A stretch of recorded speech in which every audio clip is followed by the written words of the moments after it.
What's up, you guys, and welcome back to another episode of the Checkup Podcast featuring myself, Armani Jackson, and my co-host Alex. Alex, how you doing out there today, man? Yeah, I'm good. It's the 2nd of February, so we are officially in the second day of Black History Month. Just wanted to shout out to Black History Month. Obviously, it's a whole month. We're going to have a few episodes throughout this month, so I may try to influence or incorporate a few Black history knowledge facts or tied into the NBA in a way throughout the month. Sounds good, man. And for this week's episode, you guys, we have one of our good friends from Grand Canyon University. We go way back with them from Sports Business Club. Really hard worker, a really great man. He has his own podcast called Far End of the Bench with his running mate. His name's Niko Bryant. Niko, how you doing today, man? Thank you for being on with us. Man, I'm doing great. It's fantastic to be on this podcast with y'all. Like I said, Jimmy, my co-host, and I have the Far End of the Bench podcast. We're located out of Denver. I mean, I was part of the Sports Business Club with both y'all, and we're all trying to make it in this big sports industry and grind our way through. And y'all have been doing great stuff over here on the Checkup. So it's an honor to be on here. I'm glad I was able to collaborate with y'all because y'all are doing great things. Yeah, most definitely, man. Yeah, thank you for having you on, man. Diving right in, you guys. Niko, what's your thoughts with the Brooklyn Nets right now? Man, the Nets are kind of everywhere, if I'm being honest with you, because when you add a piece like James Harden to the team, it's going to take time. So obviously that Wizards loss the other night was a little eye-opening because scoring 149 points in one game, that's unheard of. There's no defense whatsoever.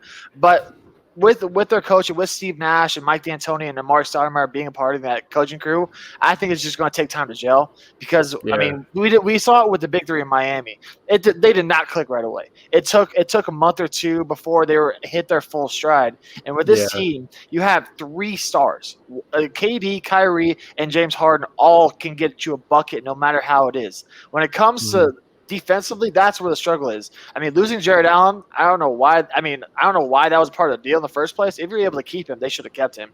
He's a great young center. But they lost obviously a lot of their depth, and I saw a lot of people comparing this trade to the KG Paul Pierce trade, and back in 2012, maybe 2011, where they shipped all of their first round picks.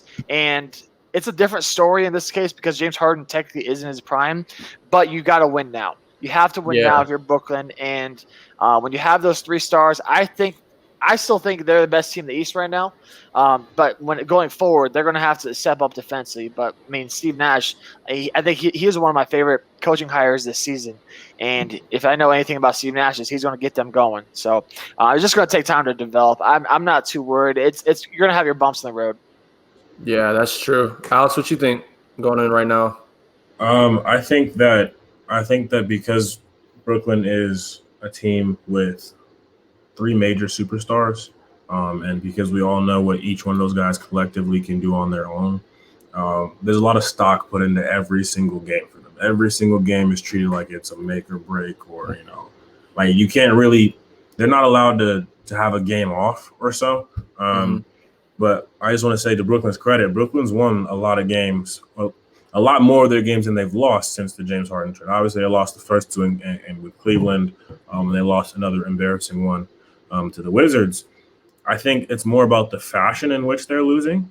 It's because they're letting the teams that they're underestimating, I think, get ahead, and they're letting those players get way too confident throughout the game. And you got dudes like Mo Wagner on the Wizards who's having a career night, you know what I'm saying, screaming, running up and down the court. Like, you're letting these kind of dudes have impacts in the fourth quarter.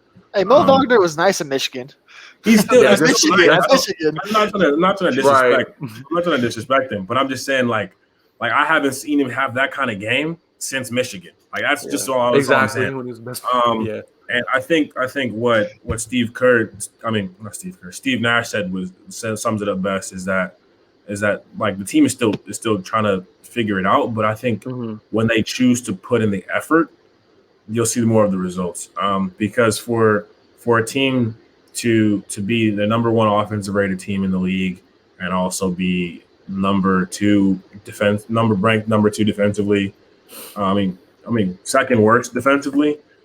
Just doesn't make sense. Obviously, they rank 11th in offensive rebounds allowed.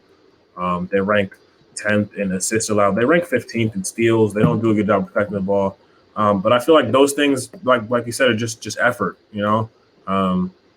They know how to put the effort in on the offensive side of the game. They all can get their points how they want. But I don't think that this team will see any real success the way they want to until they buy in it and actually put effort into the defensive side. I don't think that the scheme or the coaching is the problem. I mean, I still think the coaching is a bit of a problem. But I think that a problem where the amount of talent that they have, they probably could oversee and surpass those problems with coaching during the regular season, at least, if they just put more effort into it. You know what I'm saying? Mm-hmm. Yeah, I get you. Yeah, and the thing I was worried about, we've been talking the past couple of episodes, Niko, we were talking about more so the offensive standpoint of the team. And we were like, okay, who's going to sacrifice the most? And you could kind of see Kyrie Irving's still taking a lot of shots. And, I mean, Kevin Durant is still going to get his regardless either way. But I think the main concern was, how is James Harden going to fit in, this whole, big pot? But it seemingly seems like they're pretty content and happy. I mean, James Harden is still getting triple-doubles just about every game that they play or close to it. So I don't think offense never really was the issue or the problem. I mean, we were all in question about, the situation with Kyrie and how he would react. But overall, the team is looking really healthy on offense. It's more so this defensive inside presence, I think, because we saw the game against Washington, and you could just see, Bradley Beal and Russell Westbrook were just getting whatever they wanted. I mean, obviously they're great superstars, and they could score at will, but at the same time, though, it's come on, you guys, this is the Wizards you guys are playing against. We're not expecting this. But they just got a recent addition. They just picked up Iman Shumpert. So, I mean, that might be able to help a little bit on defense on the perimeter, but I still feel like they need to bulk up in interior. So hopefully, like I said, we've been talking about hopefully trying to get a JaVale McGee inside presence. Do you think they possibly need to get interior presence, Niko? Yeah, I mean, there was talk that they were going after K Love as well, but I don't know where that draft capital is going to go though, because they don't have the pieces anymore to get K Love, because K Love is still a potential All-Star every year, even though he's on a bad Cavs team. But yeah, I mean, we saw that lineup today as we're recording this. Jeff Green was playing the 5. I don't know how sustainable that's going to be in the East, where you have to face Tatum at the 4, have to face Giannis at the 4, have to face all these great teams with bigs. Joel Embiid, Embiid, Sabonis, Ben Simmons, all those guys, bro. I mean, go down the line, you're gonna have to find somebody. DeAndre Jordan has been hot and cold. I don't know. I mean, his career has fallen off, honestly. I mean, at the beginning of the season, last year, when I saw they brought in DeAndre Jordan, I was like, damn, that was a great addition. This team is going to be damn good, blah, blah, blah, because he's going to be that center that they need to hold down the paint. But he hasn't been that so far. Obviously, Jared Allen was that, and they shipped him to Cleveland. I'm just very surprised that they didn't try to throw in JaVale into that trade already when that deal went down. But yeah, I think pieces that they definitely have to look for a better inside presence. DeAndre Jordan isn't the same DeAndre Jordan of the Clippers days. When it comes to the wing defense, Kyrie and James Harden aren't known for their perimeter D, and that's why Russ and Beal were having their day.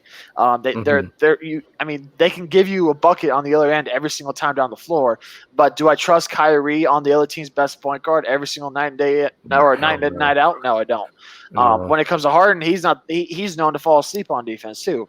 So I do like the Shumpert addition. Do I think he'll be the answer? I don't know. I think you need a step up from Landry Shamet off the bench. I think you could see him fill into more of a role. Maybe Joe Harris step up his defense and try to fill in that role of the 3D kind of guy, where because he's not a 1, 2, or 3 option on his team anymore. He was last year, but not this year. So maybe he needs to step into that 3-and-D role. But there's this Nets team, like I said, they're going to take time to develop. It's just going to be a matter of how their front court looks, because their back court is already stacked, and KD is playing at an MVP type level. And when it comes to who's taking that step back, We haven't. I mean, I don't even know the answer to that. It's not KD. I'll say that right now. And Kyrie dropped 40 tonight, I'm pretty sure. So Yeah. I don't know where that's going to come from. I mean, if this team scores over 140 points every game, then they're going to be winning games. But you got to be able to stop somebody sometimes, because when those three guys aren't necessarily getting hot, you got to have defensive presence. And that's why the Warriors were so consistent, because Draymond did nothing but defense. You had your three killers in Clay, Steph, and KD, but Draymond was still there to be that defensive standout. And as much as I am not a fan of Draymond, he was the leader of that team. Yeah. And when I look outside of that big three in Brooklyn, I can't say that about anyone else right now. That's super true, man. And I think too, like, somebody's just gonna have to buy into the role. And I mean, at this point, all the trade that they've taken and stuff just to get James Harden, like, you can't really dig any much more deeper than that, because now you're gonna be digging into your core bench, and that's not as valuable as anything else that anybody would want. So it's gonna be kind of a struggle to see how they deal with it. But I feel like they'll figure it out. Like, either way, this team is a top contender. Going a little bit down more south, with Miami Heat. Alex, how do you see them going right now? I know you've been kind of disappointed, you said, with them, but can you see them trying to figure it out at some point throughout the middle of the season? Miami was definitely fighting throughout the games that they missed Jimmy Butler. He was out for, I believe, it's all 10 games, with the COVID restrictions or protocol or whatnot. And you could see that the team was still fighting. Still learning, who they are. Obviously, it's a pretty young team as far as the talent goes. Bam's obviously rookie or close. He's not even a rookie at this point. He just on an extension.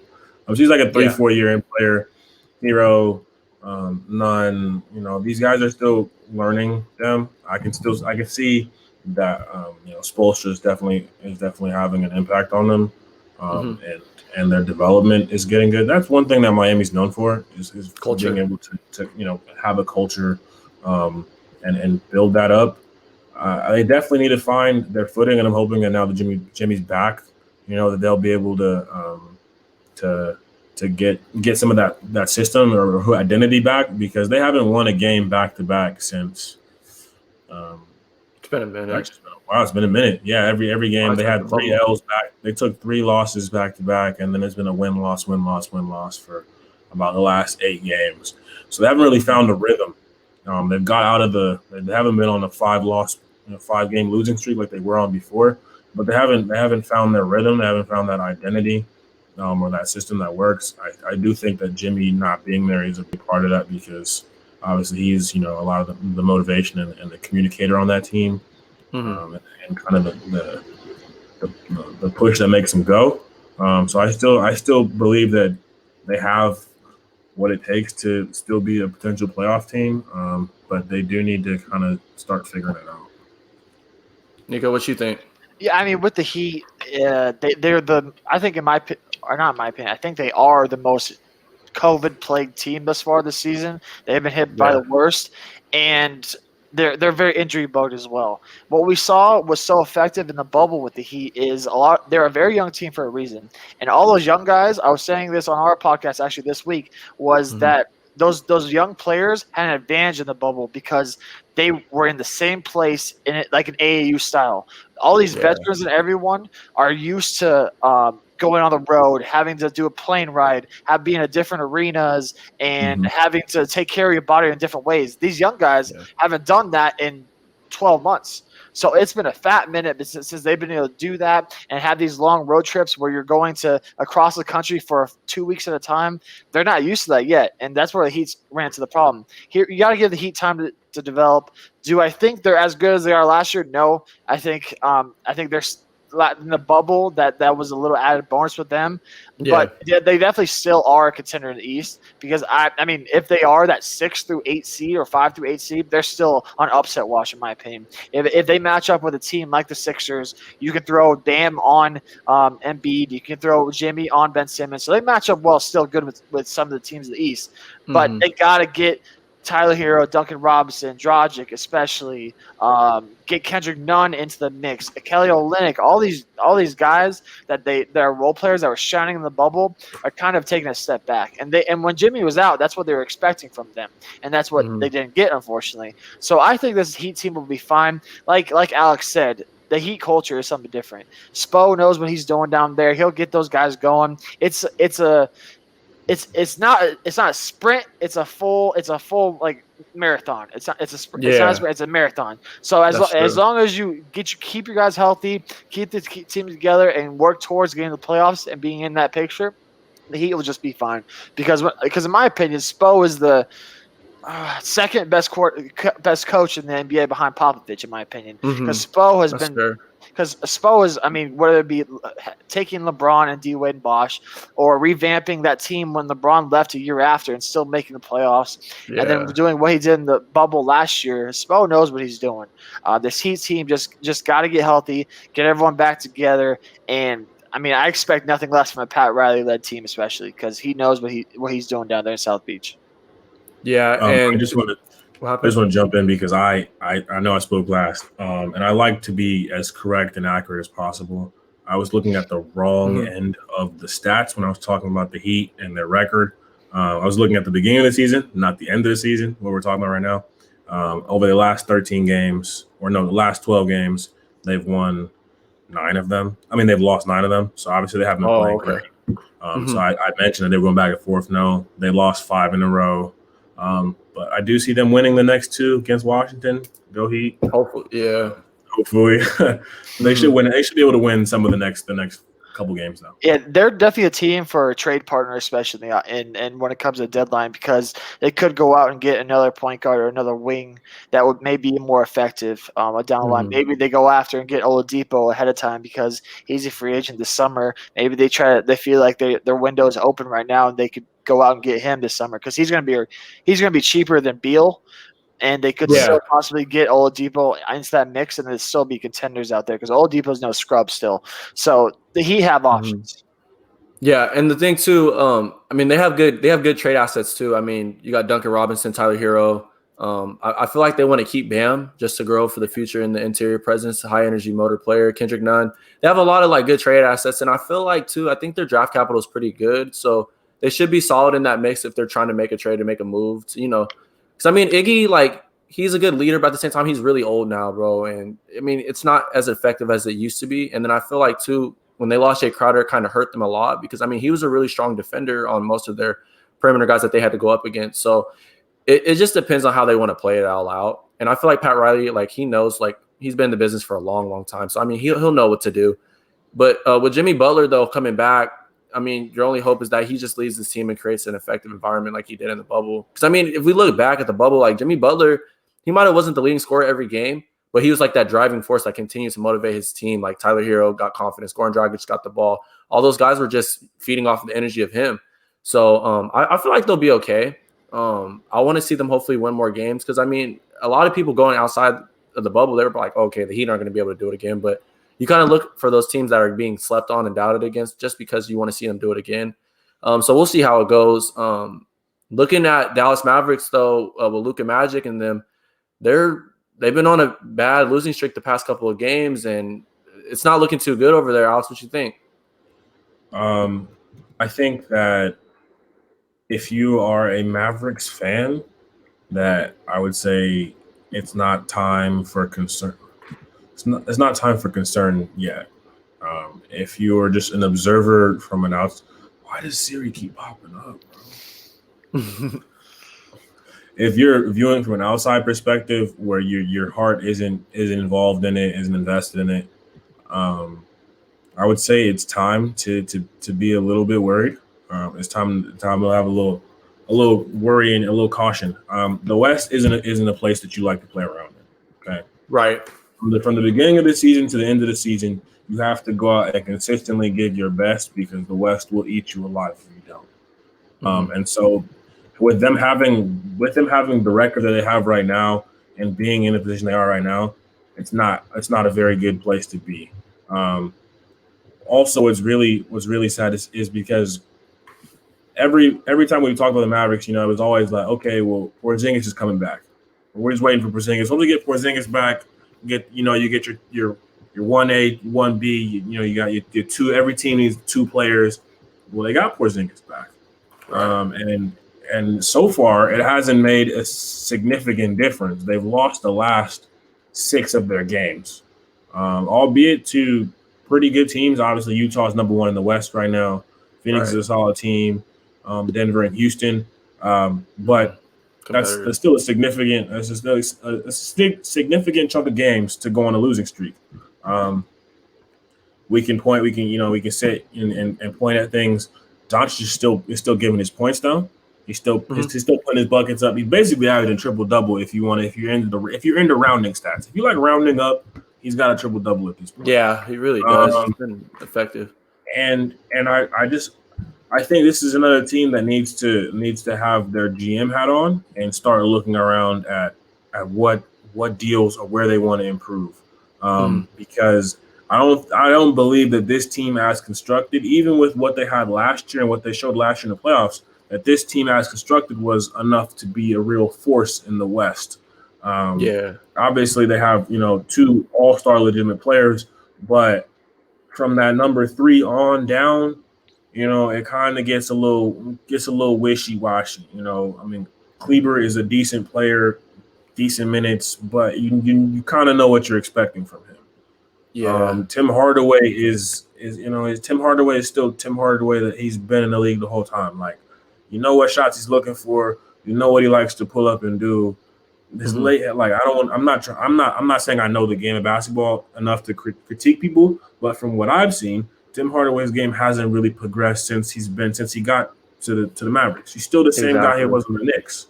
I don't know if I really like the way he likes to play with the way Luka likes to play, because I feel like Tim Hardaway is one of those guys where like he would more like to have the ball a little more and kind of be able to kind of dance and find his rhythm on offense. And Luka's one of those guys who likes to kind of do that himself and then set you up and make you more of a catch and shoot kind of guy. And Tim Hardaway is more of a rhythm player. I think that's the reason why Josh Richardson's done kind of good this year, is because he's not as big as of a rhythm guy as he doesn't need the ball in his hands to be effective. Yeah, exactly. But some like it just there's not a lot of production coming out of this team.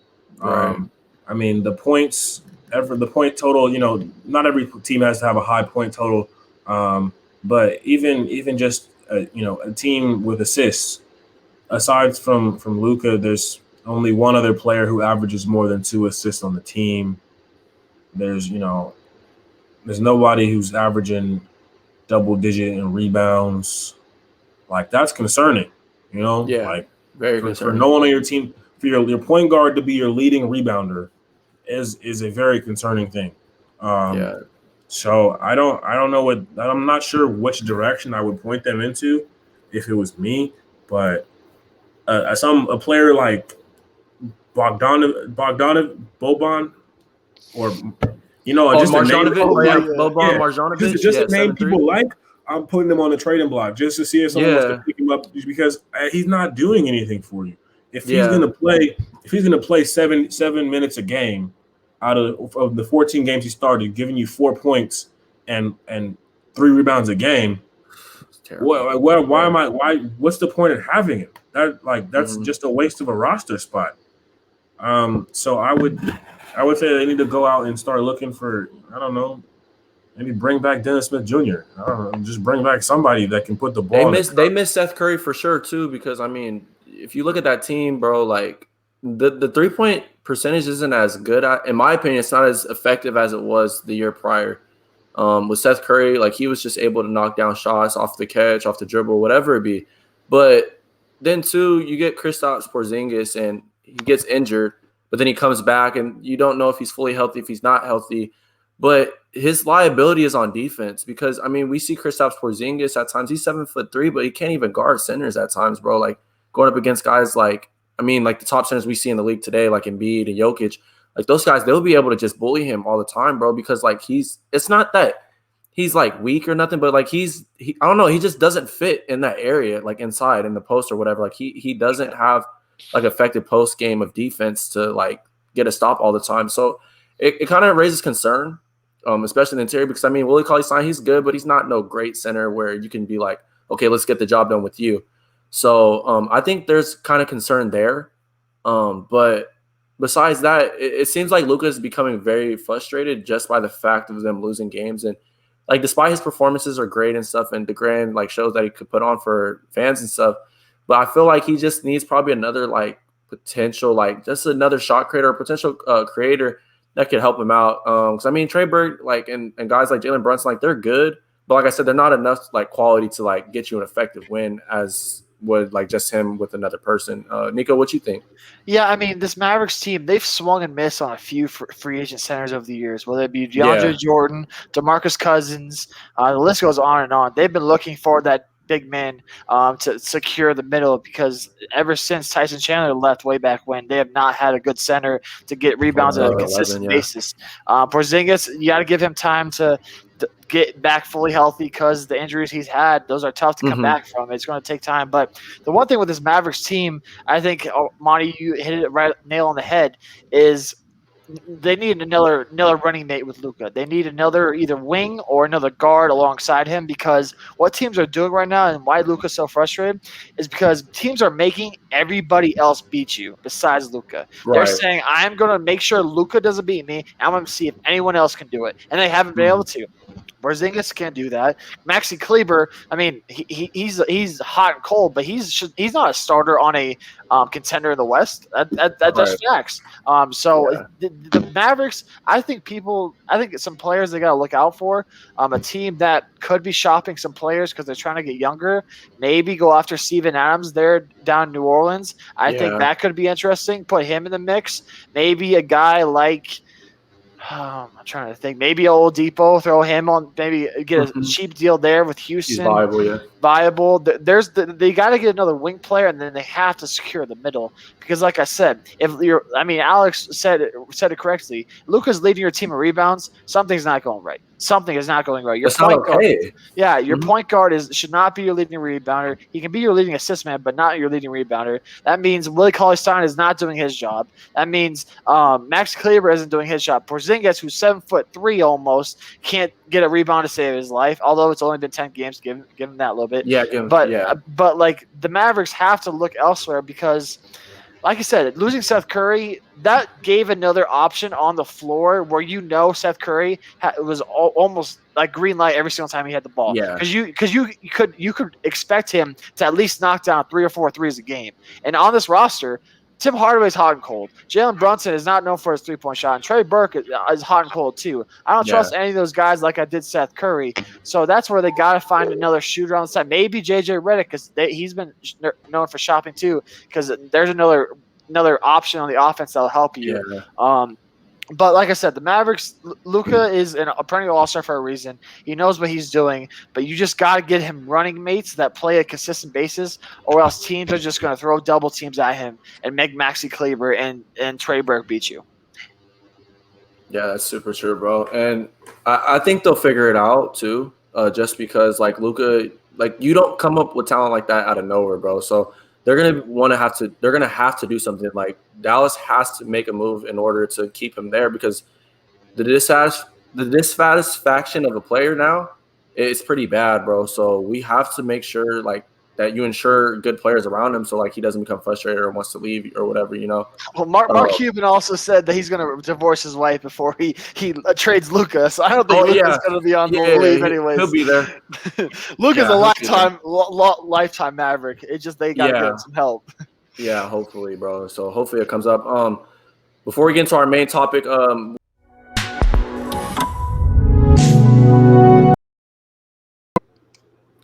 Niko, going into with the G League bubble, what you think, man?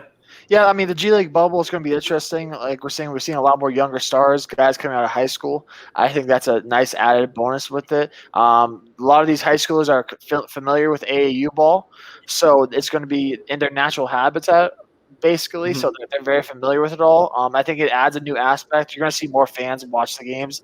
I mean, everyone loved the bubble with the NBA, and now G League doing a one game style where you play it's a 1-game elimination and then 15-game season. I think that adds to the bonus. It's almost similar to college basketball, in my opinion. Yeah. Yeah, it's gonna be battling, and all these guys. There's a few older guys on like the Andre Ingrams of the older days, but these are all young, hungry up and comers who are trying to make a roster spot in the NBA and make a name for themselves. And what better way to do it than showcase it in the bubble and put our performance on the biggest or on a stage that all eyes are going to be on you. Because all these NBA teams are going to send scouts there, see how the guys are doing, and blah, blah, blah. So this is a great opportunity for those young guys who are taxi cab kind of guys who are, if something goes wrong in the NBA on the Corona side, they're the next guys up. So this is great for them to get play time, get their legs underneath them. I'm very excited to see players like Jalen Green, like Alex was saying earlier, and blah, blah, blah. It's going to be really, really fun. Do I think it's going to be as big as the NBA bubble? Obviously not, but I think there's a lot of great marketing opportunities by promoting all these younger guys, especially the young guys out of high school. It's going to be a lot of fun to watch for sure. AC, what you think, man? I think the NBA is going in a really good direction, and I think a lot of that is due to the current commissioner, Adam Silver. I think as time goes, societies and cultures change and push and progress in a certain direction. I think Adam Silver is very receptive to kind of people and the world's kind of understanding and perspective that players should have a better opportunity or another option than just going to college for a year to then end up going to the NBA as a requirement. And so I think that by creating this Ignite team that's not attached to an NBA team directly, and allowing players to get paid since they're out of high school, get paid and play basketball and treat them like professionals and learn that aspect of the game is very valuable, and it's gonna kind of hurt the college monopoly on the way that this process works and the way players get to the league. Because as of right now, it's one way or the highway. You either go to a prep school, which is what players are trying to do now, or you go a year at college. And for some people, yeah, it's school. You spent 18 years, you're ready to go to your first year in college, you want to experience that. But for others, it's like, that's just another hurdle, another step in the way of you becoming what you ultimately dream to be, which is a professional athlete. You want to play a professional athlete in an NBA. And so I think it's great that players who potentially could be on their last year as far as athleticism can go out there and get one massive contract and get $500,000 or some substantial amount of money that actually means something to them lives, rather than going to college and buzzing out. Because at least after you play in a G League or you on Ignite and your career doesn't fail out, at least you got the money to afford college. because that's all they're offering. The scholarship is they're just offering to pay for 1 year of college. Like, is the $40,000 that they're forking up for you? Is that really? It just makes you wonder. And I think that this is giving all the new 5 stars and then the new top 100, top 10 players an avenue, for them to make a more informed decision about who they are personally and what they really want to do. And I think that college coaches are going to have a lot harder time doing recruiting if this G League bubble and this Ignite team do as they're expected to do. Yeah, and it's going to exploit the NCAA, I feel like, too, because, the always concern has always been players should get paid, and not just in basketball, but in every sport.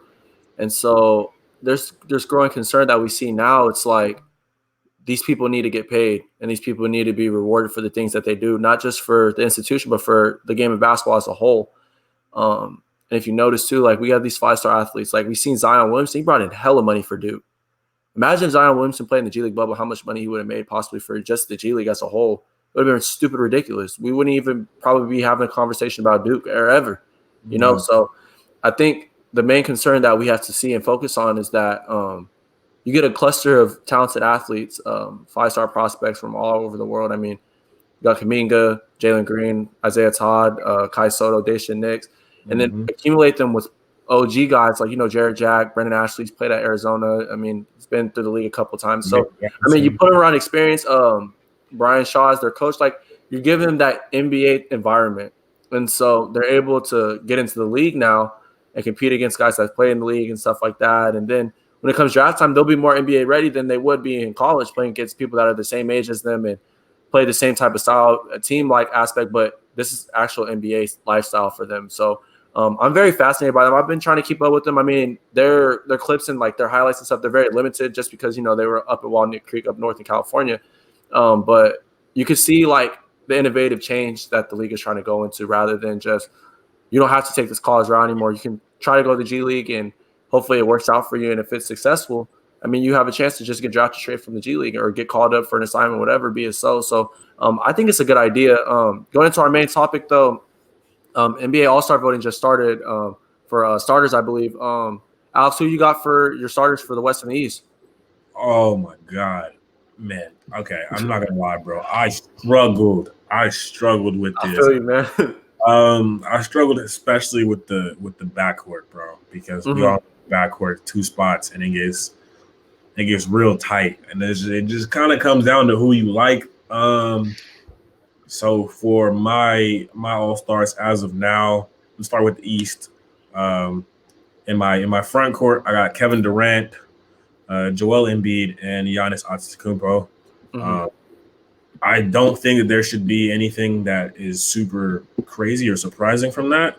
I know that throughout the thought process, I did secretly want to keep Giannis out and put Jason Tatum in my starting 5, but I knew that would have been sacrilegious, and I would have got killed for doing that because of Giannis' stats. But yeah, this is just a regular season award, so I can't really get into the postseason debate. So I have him in the starting 5. I mean, pretty much all these guys are basically averaging 30.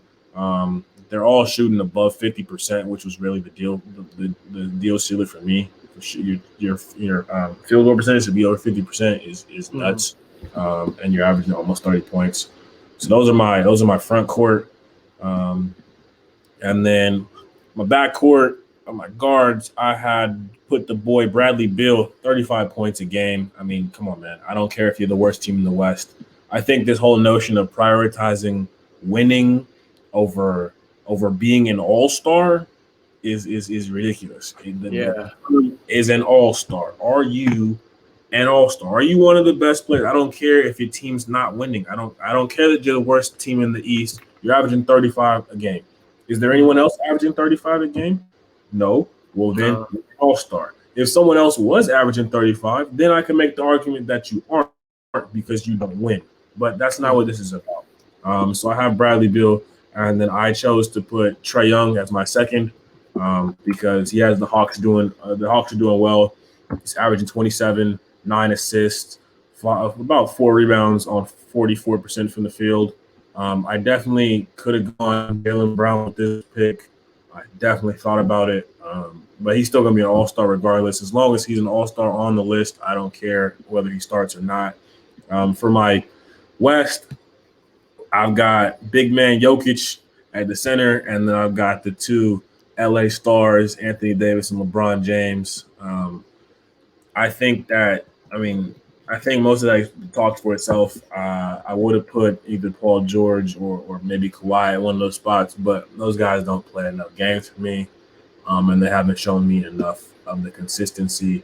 Yeah, they've been consistent in the games that they played, but it's just I think that your best ability is availability. It's the corniest saying ever, but it actually means something. And if you want to go for an award, you gotta play the game to be in the game. And so then at my guards, which was another head scratcher, I ended up coming down to Luka Doncic and Steph Curry. Luka Doncic was the only no-brainer for me. I mean, dude is averaging basically a triple-double at this point. Curry's doing what I said he needed to do. He's averaging 27.7, 6.1 assists on 5.4 rebounds on a 44% field goal percentage. I struggled with picking him or Damian Lillard because their stats are pretty similar. Damian Lillard is averaging 29 points per game, 7.2 assists, 4.7 rebounds on a 46% field goal percentage. Only reason I didn't pick Dame and I chose Steph instead is just because Steph is doing close to the same thing with significantly less help on the team. And I think that when you come to close calls, that's how I make the pick. But All Stars is no real criteria. I mean, you just kind Right. of That's you true. either rock out with whatever you think is what should qualify as an All Star, whether it's popularity, skill. I mean, half of the vote is half fans, half media. Right. So you never really know who's actually going to be an All Star at the end of it. But um, those are my starting fives for the All Star game this year. Nico, who you got? For me, I mean, in my opinion, I think the NBA All Star Game is the best All Star game in all sports. Obviously, it's a little biased because basketball is my favorite sport, but even when the games were sometimes as bad as they were, I love All Star Weekend no matter what, because All Star Saturday night with the dunk contest and 3-point Yeah. contest is some of the best. And then obviously the All Star Game last year was so much fun to watch. I would guess that they're probably going to do the exact same thing as they did last year with that fourth quarter battle, because that was so much fun to watch. But for me, I think there was 3 for sure starters in like that should be 100% starting in the All-Star game, and that's Joel Embiid, Nikola Jokic, and LeBron. Or actually, I'll put KD in there too. So those guys should automatically be starters. Everyone else you can grab. Like, it doesn't. You can intermatch no matter what be. I don't think this is going to happen, but I would love to see Joel Embiid versus Jokic be the All-Star captains, just for a little different taste, because we're seeing, that would be cool. Yeah, what we've been seeing out of these two big men, they are dominating every single facet of the game. Mm-hmm. And bringing that international aspect would be a nice little fun addition. Yeah, LeBron is LeBron, and he brings in the ratings, but why not have a little fun, make it a little bit different? So I'm hoping for a little bit of change there. I'll stick with my front court. Obviously, I had Embiid, KD in the East, and then I put Giannis as well. Honorable mention, Domantas Sabonis. If it wasn't for those 3 guys, he'd be a starter. But those other 3 guys are MVP type players, so he's just not going to be a starter. In the West, I had Jokic, I had LeBron, and then I actually put Paul George. AD, he's the second man there. But what I've seen from Paul George this year, as much shit as I gave him in the bubble because I'm a Nuggets fan and I loved watching him fall apart, he has shown up this year, and he deserves an All-Star start. So I think I put him as my 3, put LeBron at the 4, Jokic at the 5. I think all those are pretty self-explanatory. Kawhi coming off the bench, I think that makes sense. When it comes to the backcourts, I'm gonna surprise you guys a little bit here. So in the East, I went Bradley Beal. Bradley Beal is the for sure out of the East. Like I said, he's on a bad team. My other guard, a guy that I think deserves to be a starter but won't be, is Zach LaVine. Zach LaVine has been putting up crazy numbers in Chicago. Chicago has been struggling to win games, but Zach LaVine is putting up numbers like no other. Yeah, that's true. Zach LaVine has been an absolute bucket out there for the Bulls, and he deserves to be an All-Star nod. I think he'd be a starter? No, but I'm going to vote him as a starter because that's how the voting works. Mm-hmm. But the person I put there is Trae Young. I think Trae Young deserves a starting nod, but Zach LaVine deserves to be an All-Star 100%. And then in the West, I had Steph, because what Steph's been able to do has been unreal. I mean, he like you said, he doesn't have the help. I mean, he shaped Wiseman into a pretty good player. He's going to be a good player in a few years now. But Steph is carrying that team. He's back to insane range. He's back to himself. And then the other spot had Luka, again, because both those guys are carrying their teams. I think you can't go wrong with a lot of these spots. I think the people that deserve to get in, that I don't know if they're going to get in, Devin Booker, Chris Paul, definitely 2 guys that are going to be on the cusp of making it, that deserve a nod, in my opinion. Zion, I know he has the hype around him. I'm not sold on him yet. I think I need to see more from him, but he needs more production. Yeah, he needs more production. Anthony Davis is going to be coming off the bench. Gobert, as much as I hate COVID boy Gobert, as much as I hate Gobert, he deserves a nod for what he do. He can't guard Jokic to save his life, but I mean, he can be an all-star so he doesn't have to cry about it. And then in the East, for real. In the East, Jaylen Brown will be there. Sabonis, another person that I think deserves a nod too, that people won't talk about, is Julius Randle. He won't be a starter, but the Knicks Yeah. They're all young, up and coming, and Julius Randle and Zach LaVine, yes, they're on terrible teams, but they deserve a nod in the East to be all-stars because both of them have been balling out, and they're showing a lot on terrible teams because I'm a guy who has league pass and I throw on whatever game is close. Honestly, it's kind of like NFL league pass. I just for red zone, excuse me, and I just throw on whatever game's close at the end. And what I've been watching from Zach LaVine and Julius Randle in these bad games that nobody's watching, has been really eye opening. And both these guys deserve all-star nods in my opinion. Now, with the success of Utah Jazz, do you see Donovan Mitchell, no question, being in there? Oh yeah, 100%. He'll be in 100%. Will he be a starter? No, because the backcourt is just ridiculous. The depth at the backcourt position of the West is just nuts. But he'll be an all-star 100%. The Jazz will have two guys. Gobert, you can argue maybe a little bit more. Maybe he doesn't get the nod. You could throw someone else in there. Maybe they have too many bigs and they want another guard in the mix. But Donovan Mitchell, no doubt about it. You think Cat will make it? Oh man, I love Cat. I'll be 22 and 12. He's a dominant big. He's a dominant big, but I don't know. Yeah, he's just been. I mean, he's missed some games. He's missed some stuff. We still have a month and a half, 2 months until the official. Actually, I believe it comes out the 18th. The results, February 18th, and the All-Star game comes out end of March. So we see Cat do a lot more. It's going to be tough in that front court because they do it by front court, back court, and the front court has LeBron, AD, Kawhi, Paul George, Jokic, Rudy Gobert. It's going to come down to Gobert versus Cat. And I love everything about Cat. I feel he's had such a hard year. Everything he's been put through, and with his family losses and having all those struggles and having COVID himself, he deserves the credit in the world. I hope to see him at full strength again soon because when he was balling out, like you said, he was a top 3 center in the NBA. So I'm hoping he comes back soon. Do I think he deserves a nod over Gobert? That's the question. That's just tough for me to pick them considering what Utah has done this year. Yeah, most definitely. Little sidebar that you said, you had mentioned about putting Zach LaVine in your East backcourt. Do you see any teams trying to go after him? That was a question I have for you. With the Bulls, they have a lot of good young talent. People forget Kobe White.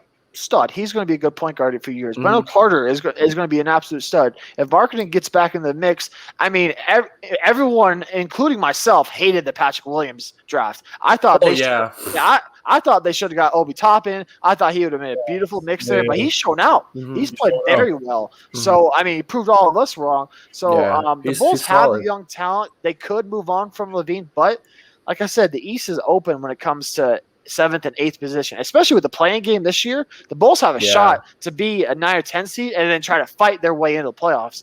So if I'm the Bulls, I think you maybe wait another year. And if you don't see LaVine, because like I said, LaVine's an all-star. He's on the cusp of the Bulls are on the cusp of that 9-10 seed. And if you can fight your way in the playoffs and have a 1-game series or a 2-game series against a team like the Magic, I think they could beat them. They could win. They could win and fight into the 8th seed. Obviously, you're going to run into Boston, Milwaukee, Brooklyn, and then there'll be a first-round exit. But it still will be show for something. All those young guys getting playoff experience. So I think you wait another year, wait till the offseason, because I'm not entirely sure about his contract situation. I think he might have one more year. He may be free agent. I think he has a year or two. Yeah, I think he has another year or two. So I think you wait another year, see how all these young guys develop together, and then see if you can make a playoff push. And then after that, if you don't make the playoffs, then you're struggling. Then you move on because LaVine's still young. He can still he can still fit into that young core just fine. So I think the Bulls should hold on to him for the time being. Yeah, I feel you, man. AC, when it comes to Bradley Beal, though, I think he needs to move on 100%. Oh yeah, that's a completely different story. Yeah, and the thing with Bradley Beal's situation, though, it's just the structure and organization of the team. Like it doesn't mesh or gel with him at all. Like, I mean, John Wall, it was a good teammate seeing them run together, but just this team as a whole now, like, I mean, you have Westbrook, but besides that, like, these guys are, not to be disrespectful, like chums kind of, bro, like that he's playing with, and all the production's coming out of him. But like, if he's not on the court, they suck, bro. Like, it's bad. They're all raw. They're all super raw. Yeah, just super raw, like just material prospects. So like, it's like, what more can you do with that? So I want to see Bradley Beal like on a contender, obviously, Nuggets. but yeah, Nuggets, help me out. That's what I'm thinking, bro. Like, yeah, hopefully, I don't know who you give up, but I mean, what would you give up? So when it comes to the Wizards, I think the best deal the Wizards can get, I believe, obviously a little biased, but I believe it's the That's Nuggets fair. because you could get a package of R.J. Hampton, Bol, maybe a PJ Dozier or a pop because right now the Nuggets aren't giving up Michael Porter Jr., Jamal Jokic. Those are the three untouchables. When it comes to trying to match the contracts, you have to throw Will Barton in there to make the contracts work out because Bradley Beal still has a fat deal. But giving up those players and possibly a first round pick or a second round pick, a couple first or a couple of seconds, whatever it may be, I think it's the most enticing because the Wizards, in my opinion, you can get a lot still for Westbrook and Bradley Beal. Because if you have a team of, say you trade Westbrook to the Knicks or whatever it may be, if you're able to get a Dennis Smith Jr. and Mitchell Robinson or something along those lines, and then add on to that, include maybe a Bol at the 5, and then RJ Hampton, who's a young stud, and then throw Rui in there and throw Denny Avicii in there. That's a young team that could gel well, and that can develop. Because then you have a direction. Right now, they're on the cusp of: are we a playoff team? No, we have 2 All-Stars though. But what are we doing? Get what you can from both of them. And see what the market is. Bradley Beal loves Washington. He said he doesn't want to be traded, but he has. You can tell. You can tell. You can tell he's pissed off. You can tell he's not loving life there. Yeah, and that's the thing too that we see concern in. It's like his body language and his tone is off, bro. And I think he just doesn't want that narrative of, I don't want to be like that disgruntled player. I don't want to be vocal and cause disruption and that distraction in the media. Yeah, I respect that fully too. Yeah, and I do. I really respect that. And I don't know. How I am. I can't take an ass whooping every single night like that, bro, and score 40 points or however much you score. I mean, they just played against Portland today and they lost. Bradley Beal scored 37. They still lost. Like, that's super fucking annoying in my opinion. But they'll figure it out. But I just think he just needs to be in a better environment and situation where the team knows where they're at. Because like you said, this Wizards team, they don't know where they're at. They're in this cusp of, are we developing or are we going to be a playoff contention team?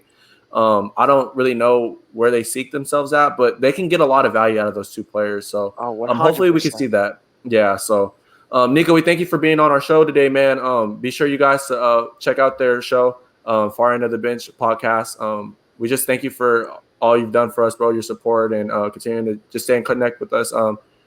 We just really appreciate you, man. Alex, you want to wrap us up?